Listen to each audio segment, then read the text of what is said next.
Hello, I'm Michael Parker, and welcome to Antidote. Today we're going to be discussing an area in eastern Kazakhstan called the Polygon. The Polygon has the unfortunate distinction of being a place with several hundred nuclear blasts. It was also unfortunately surrounded by some small villages, which are going to be the focus of the documentary that we will be discussing today. Joining us in the studio today are filmmakers Kimberley Hawryluk and Scott Chrisman, and welcome. Hi, thank you for having us. You guys, I've seen the film a few times now, The Polygon. It's beautiful, it's powerful, it's very heavy. For our viewers, I'm hoping that we can kind of start off by you guys bringing them up to speed a little bit on what the Polygon was, and why it came about. Okay. Well, the polygon is obviously a many-sided object, and so it was a term that was used for many of the test sites around the Soviet Union and thereabouts. By the locals, mostly. Right. The locals gave it that name. Okay. Right, so this is the Semipalatinsk polygon, and yeah, it's the phrase used for the test site in general.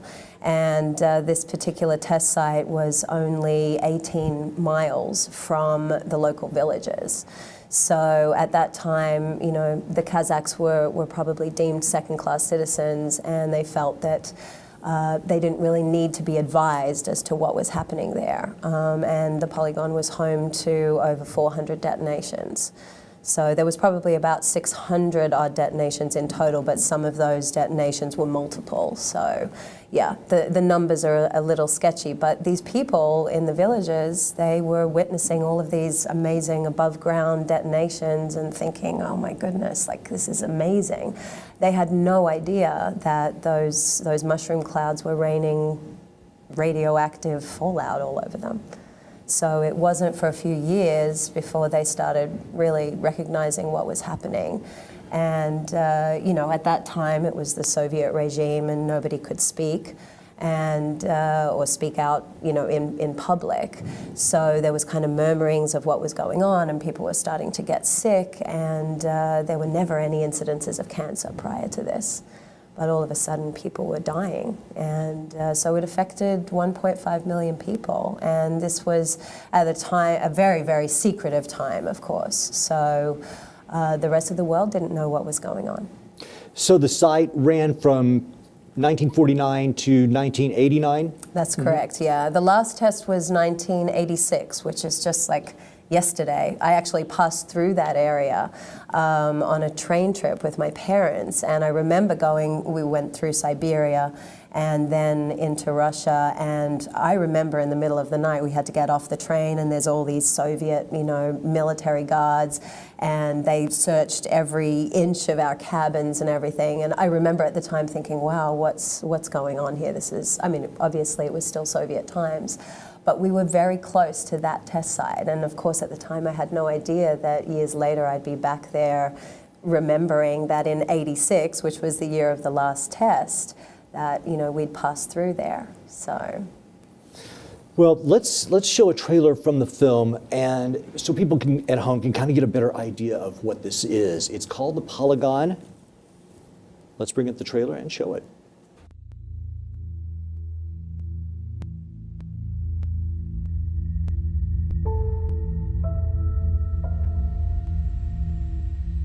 Әр адам тағдыры бар ғой. Менің тағдырыма осы полигон аймағында туып жазылса, мен де өзімді ойлаймын, осыны дүниеге тегін келген жоқпын.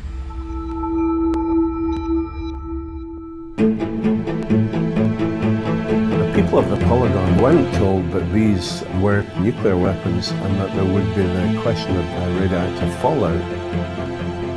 They were being used as human guinea pigs. I didn't realize it was this close to Hawryluk village.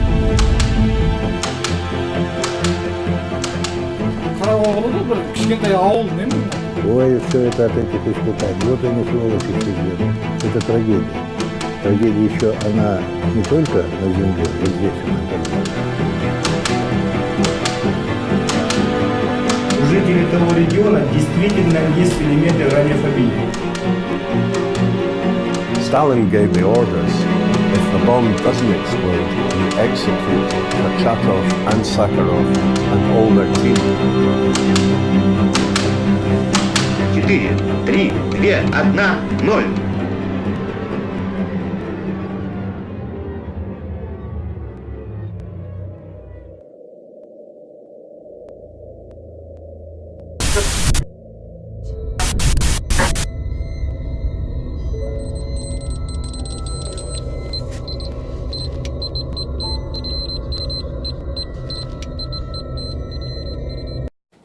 We've been watching a clip from the Polygon.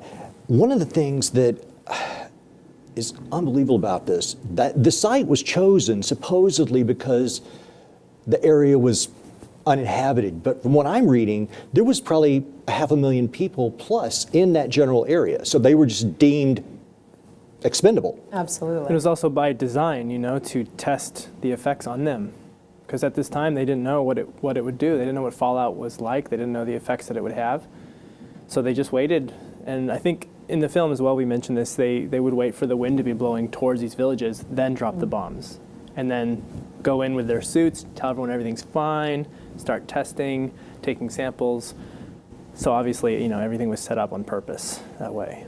These people were used as guinea pigs. Absolutely. I mean, nobody really admits that, of course. No, of course they won't. But the polygon itself was set up like, you know, there was pieces of the pie. So they would have one area where there would be tethered animals. I think you can see that in the clip there. And then another area where there would be like military, you know, airplanes and stuff like that. And then another area where there would be housing and maybe buildings and stuff. So they could see very clearly how the explosion would filter through, but not far from the borders of the polygon where the village is. So I think surreptitiously they were testing on them because, as Scott just said, they would often arrive, you know, all clad in their suits and take samples of the soil and, you know, and test the people. One of the things that we see in the film is there's mention that, and this is an agrarian society, so these people are living in this unforgiving area. They're raising cattle, they're raising the food that they will eat, and as we mentioned, you know, before the show, as if life were not hard enough, you know, and they were already living this way. And then when it was announced that the Soviet Union was going to bring this facility there, they were happy about it at first because it looked like it was going to impact them in a positive financial way. Absolutely. Yeah, there was industry coming in. They were building roads. They were building reservoirs and bridges, and it just seemed like this big cultural shift. And everybody was very excited to be part of this might that they were building. And then 40 years later, they were desperate for it to be closed. And of course, it was closed. And that, you know, you would imagine like the thrill that they had knowing that this thing that was causing so many problems for them was now closed, but that was kind of just the beginning of like another 20 years of issues that still have not been resolved, because at that time then Kazakhstan became independent. It's a very wealthy country now, but at that time it was not. So the people who, you know, were affected by the testing were given a one-off payment of what, $200 per person, and you know, at that time that was all they could afford. Now it's a super wealthy country, so they can afford to be giving these people a lot better compensation than what they are. Well, let's talk about these people, because the film focuses on, you guys go to this village called Sarzal, and Sarzal is outside the perimeter of the polygon. Talk about that little village and the people there. Sure, yeah. It's only about 3,000 people, maybe. It's very small. It's very rudimentary. There's very little electricity. Sanitation, there's really no plumbing to speak of. And they're kind of still living the way they were quite a long time ago. One of the coolest things about it when we were there is that everybody, even in this very sort of desperate situation, everybody puts a lot of attention and energy into their school. There's this one school, and that's where everybody puts their resources. And that was really cool. And they're beautiful people. They're very well educated. They understand the power of that, of educating the younger generation. And that's their dream as well. That's what I took away from it. They look at their children as, look, this is how we will move forward. I mean, these kids, the closing scene, you know, he's talking about his grandson, I believe. And No, I felt that. And another thing that I felt about the people just watching them, when you guys are talking to them, you know, even for these dire circumstances and the horrible things that have been done to them, they're still hopeful. Yeah, yeah, and they're not. I mean, some people are angry. They could be a lot angrier, but the Yes. reality is life is difficult there. So they just kind of have to get on with it. And, you know, Bolat, who is kind of our main guy in the film, he's so zen about everything. He's very sage in his thinking. And I think he understands forgiveness, and he understands that that was then, and we have to look to the future, and we have to change things for this generation because they're the ones that are going to be in charge. And we need to put our energy into that. And we can't think too much about the past. We have to move forward, which is a really beautiful way of thinking, of course. But yeah, I mean, it's the sort of village where it's very small. The graveyard is bigger. In most of these villages now, the graveyards are bigger than the villages themselves. And there's been a lot of heartache. You know, they don't grow a lot of their own food because they're still not sure. There's all sorts of mapping been done, like, yeah, this is safe. Oh, well, we're not sure. We need to send more people to survey this area. And so they never really get clarity on any of that. So they're not sure what to do. They try to bring food in, but there's no shops to speak of. There's no banks. There's no restaurants. It's like everything happens within their, you know, very modest homes. And like Scott said, they put all of their focus into the school. So There's a scene in the film where you're talking to Bolat and they're, you know, getting their yams or whatever their root vegetables are, and that brings to question this issue, and a scientist discusses it in the film. When we're talking about these nucleotides of plutonium and strontium, they go to a depth of 10 centimeters within the soil. Right. And the area of the polygon, if I'm understanding correctly, is the size of New Jersey, I believe.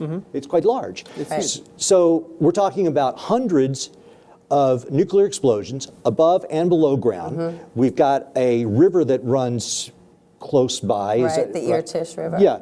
So we've got all of this nuclear material falling in and around with half-lives of 2,000 or 3,000 years, these particles. So those particles go into the ground. You guys illustrate this very well in the film. The plants absorb those particles. The cattle eat those plants. We then drink the milk and eat the beef from the cattle. Those particles go into us, disrupt our DNA, seem to magnify over generations, Right. which brings us to this image right here. One of the most intense things in the film is when you go to this place. Tell us what this is. Well, this is one of the craters from, there was 2 explosions. There's this crater and then there's another crater not far from it. And this was one of the above ground tests. So this is what's left. As you can And- see, it's massive. Yeah, and there's no fence, there's no like danger, do not enter, you know, it's just there. And, you know, it didn't take us too long to get there. I think it was, what, about a half-hour drive Yeah, it was from a half-hour Sarjal? drive. We just got in the car and drove there. There was no checkpoints, nothing. And I mean, it's breathtaking when you And look at it. For a long time, they were taking their cattle there. The cattle would drink that water that you're seeing, and they would then eat that or drink the milk, like you said. And there's a story as well about the young girl who was on it was like a field trip for her class. And the driver was like, oh, that's weird. I haven't actually seen that lake before. And they all got out and they swam. And I think she was the one that mentions like another above ground explosion, and they're all just like, you know, standing there laughing, thinking, what is all of this, you know, kind of raining down on us? And it wasn't until later that, you know, they all started to get sick, and every one of those students, there was 30 of them, they all died, you know, prior to age 30. And the woman who was talking about that, it was her sister who was the last to die, and I think she died at 29.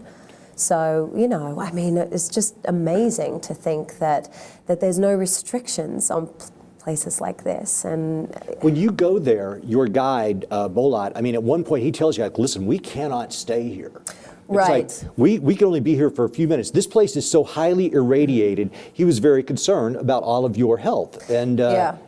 And you know what's interesting about that is that there is background radiation there, and you can, if you hold the Geiger counter up to certain rocks or what have you, they will read a lot stronger than other things. But it's hard to tell what's what and where. Like the people from the villages do not have Geiger counters. They just don't. You know, every one of them should be fixed with a Geiger counter, really.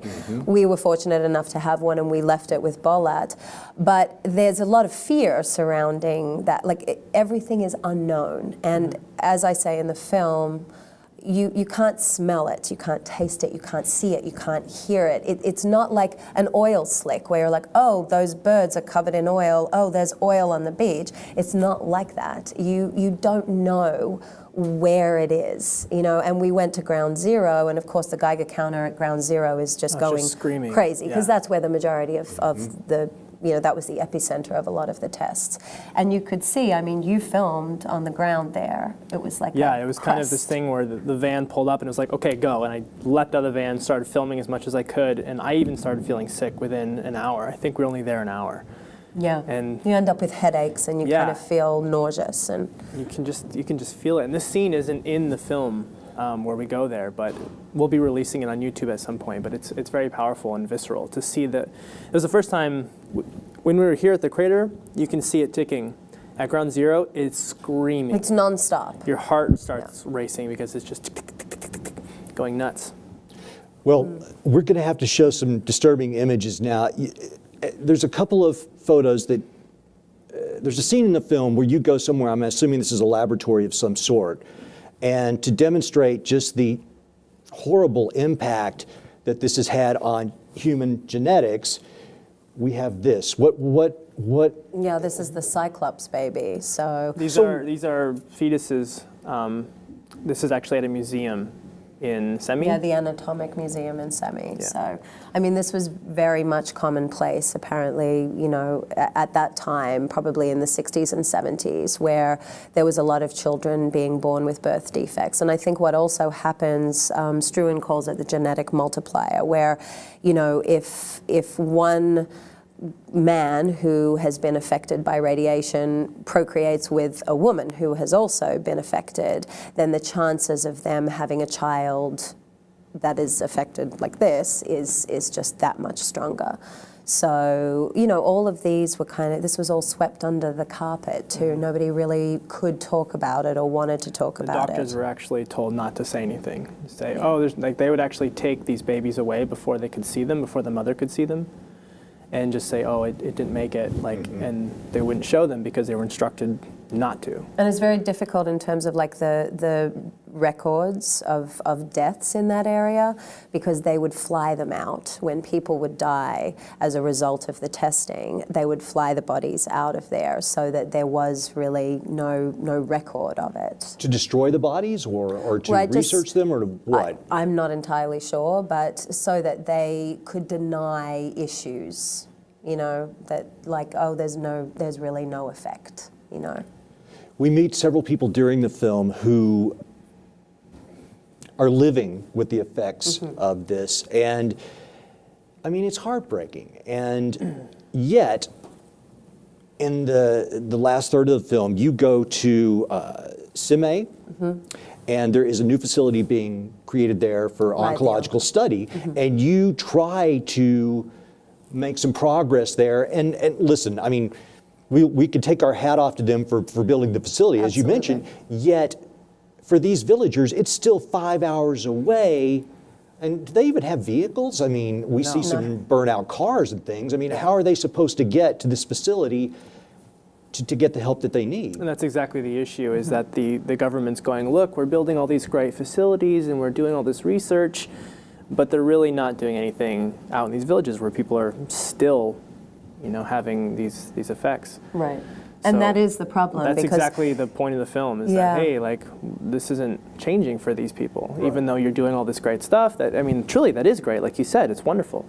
But they're completely ignoring the fact that there's possibly 1 million people in their country. And I think there's a lot of kind of show involved. Sure. Like Kazakhstan feels very proud about the fact that they dismantled all of their nuclear weapons when they became independent, and that was a very big deal. You know, that's a huge. While so many countries in the world are trying to accumulate them, they were like, "Hey, we've seen the dangers of this. We know firsthand what the issues are, so we want to get rid of them."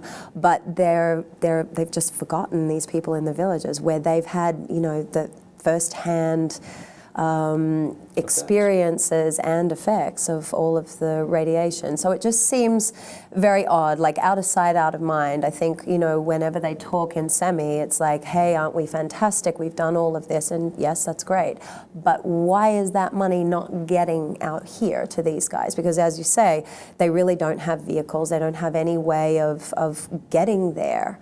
And the roads, you know, once the Soviet Union collapsed, and Kazakhstan became independent, these areas were just left. So like when you're driving these roads, all of this stuff is, like the infrastructure is left over from, you know, Soviet times. These roads haven't been touched since then. No. So you're having to drive off the pavement to get around just huge gaps in the pavement, drive along these horrible, you know, rutty roads, get back onto the road, go around another obstacle. It takes hours and hours. Yeah. Well, that reminds me, another tragedy that occurs even after they close it down, and you mentioned now they've abandoned these villages, and you guys focus on Sarzal. I'm assuming there's quite a few many more. villages, yeah. Okay, so these people are now left. What do we do now? So many of them get into scrap iron salvage. Right. So, and you can imagine, if you're following, that, listen, surely this metal is highly irradiated, yet these people have no choice. I mean, the only thing that they can do is go into the polygon, try to retrieve scrap metal in the form of copper or iron or whatever was left behind, and then take it to a scrap dealer who's in the little village, who then takes it to Simi, who then ships it to China. Of course. I guess where all of our stuff comes from. It's irony, absolutely, but. And I think that brings up a good point as well, the fact that, you know, this is, because you can't, it's not immediately tangible, we've all been affected by this. You know, there was over 2,000 detonations worldwide, and we are still suffering the effects. Like, we're very, very quick to blame our high cancer rates around the world on our food or the pesticides, the hormones, whatever, which are of course valid, is yeah. But there's this huge cross section of radiation, and every time a nuke goes off, every time a power plant explodes, that stuff goes immediately into the global atmosphere. Not just, we always think about it as this isolated event, but it It's a touches global everything. thing. We just Yeah. don't know it for a long time after. You mentioned that the people actually manifested the change that got this close. So in '89, there was a poet laureate of the country, and he kind of rallied everybody up to go to protest. And then Nazarbayev, who was the president of the Republic of Kazakhstan, went to the Kremlin, appealed directly to Gorbachev, and the people of the country, as you mentioned, they were all thinking that, you know, he's going to get thrown in the gulag or something. Right. But Gorbachev agreed and said, you know what, we're going to shut the place down, which they did, and then left us in this situation we were just talking about. Well, now, I mean, God bless it, it's gone, but now what do the people do? That's right. And even to this day, now we have this situation where we've got these high rates of suicide in the town, which you cover. These kids are, that part really bummed me out, because you illustrate that in the film, that, you know, even though their families are putting all their hopes on them, the kids just feel like, well, they feel under a tremendous amount of pressure, Yes. I think, Yeah. too. And a lot of the kids are looking after family members. Yes. Like you see one of the ladies who's quite short, her niece looks after her, and now of course her niece has to go to school in Semi, and she's a wonderful, bright child, and she's doing very, very well, but she has at a very young age this sense of, I have to be there for my aunt Erkesh, and you know, and that's a very big burden to have to, you know, shoulder. Yeah. So really, you know, it boils down to the fact that their government needs to start paying attention to them, and they deserve that, you know, and there's so few people left in these villages that let's just at least give them a happy, supported existence until they depart, you know, because that's the other thing. The pension doesn't kick in until age, is it 55 or 65? 65, I believe. 65. And of course, the life expectancy is like right around there. And a lot of these people are dying earlier than that, so they don't even get to enjoy their pensions. So this is a state pension that's given out that you're talking about. Correct. And that's But one yeah, of the but things they they're don't- fighting for, is to get that moved back because everyone. Lord. Right, so not like making let's it. say age 50, but specifically for the polygon, because a lot of other areas, like in Russia, they have actually, you know, made amendments to their pensions. So people who are affected by testing in those areas are getting their pension a lot earlier, and they still haven't amended that in Kazakhstan. Well, you mentioned in the film, in Kazakhstan, it is not a country that I think a lot of people in the West, unfortunately, know much about. No, I And mean, I think Borat kind of brought light to it. without a doubt, that's what I was thinking of when I was watching this film. And you know, it's sad to say that, but a lot of Westerners probably only heard about Kazakhstan as a result of that film. And yet, Kazakhstan, as you mentioned in the film, I believe it's the 9th largest country in the world, Yes. with the 4th largest Oil oil reserve. reserves. They've got minerals, they've got Got metal Gold, ores. copper, iron ore. So they have become prosperous in recent years. Yep. Their capital, Astana, which I believe we have a photo of, is quite space age looking. Yes. You mentioned that it's like Incredible. a mini Dubai. Yeah. Yeah. I mean, you would never Yeah. think that that's the same country as these villages. You would never think that. And Nazarbayev, their prime minister, has just been elected again, their president. So he has been running Kazakhstan since the fall of the Soviet Union, and he continues to do. Unopposed, basically. Yeah. So we're not sure what happens to the opponents, but Interesting. yeah.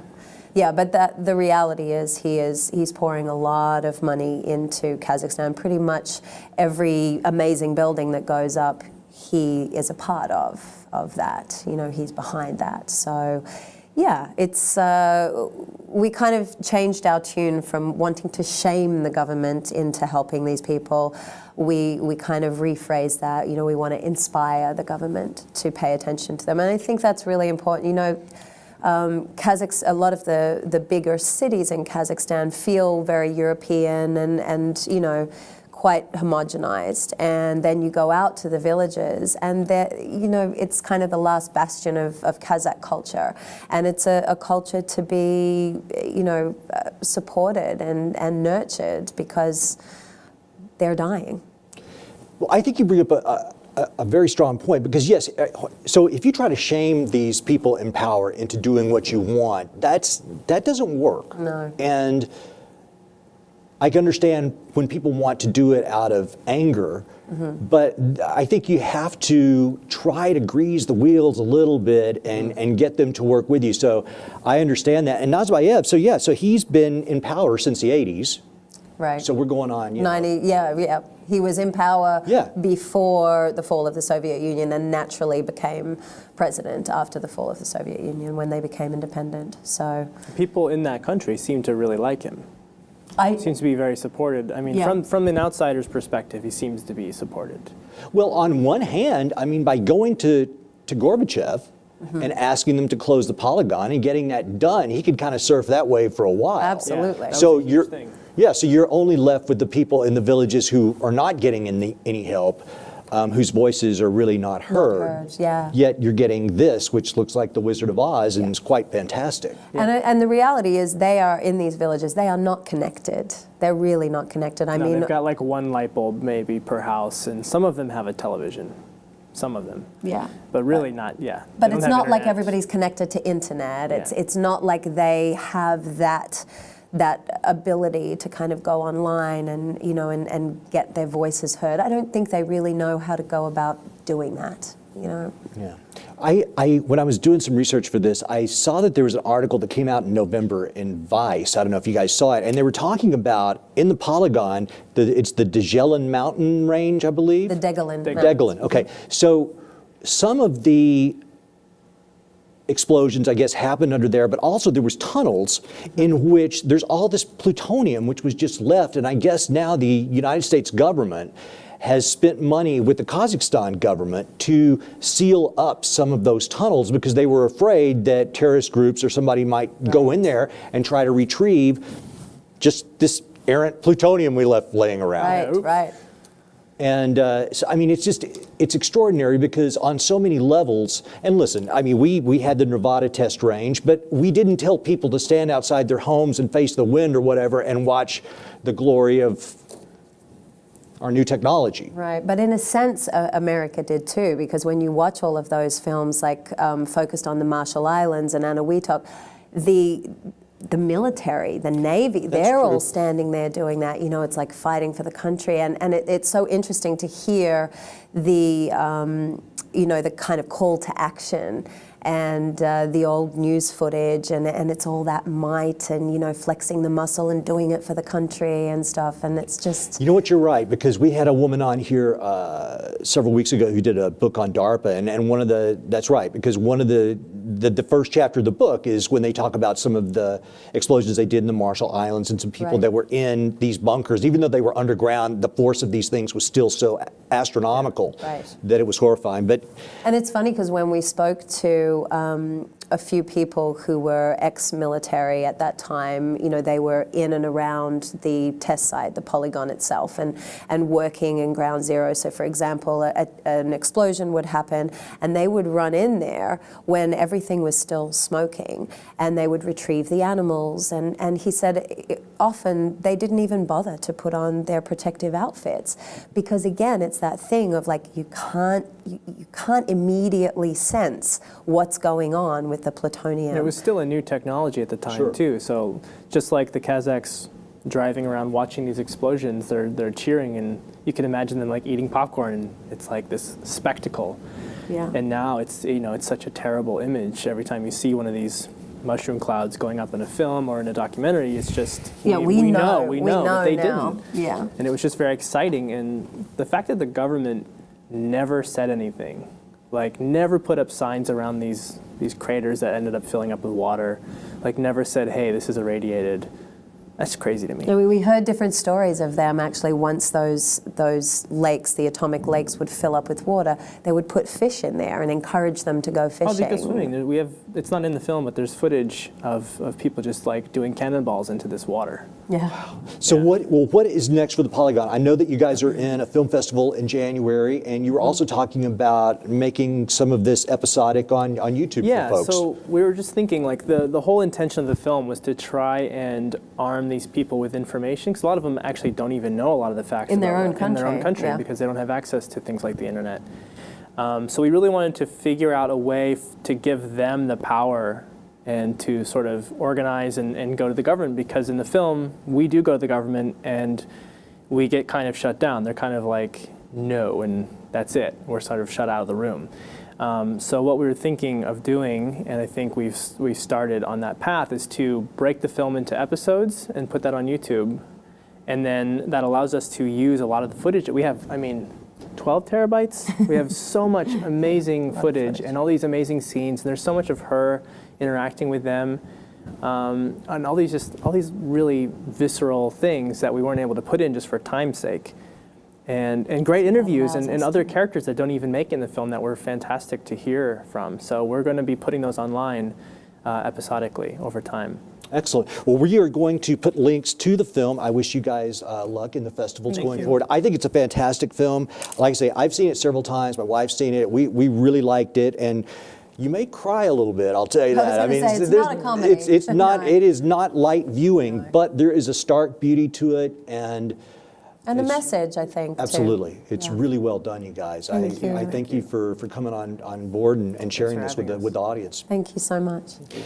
Ladies and gentlemen, that has been the most recent version of Antidote. Please check out the Polygon. We're going to have the links below where you can watch it.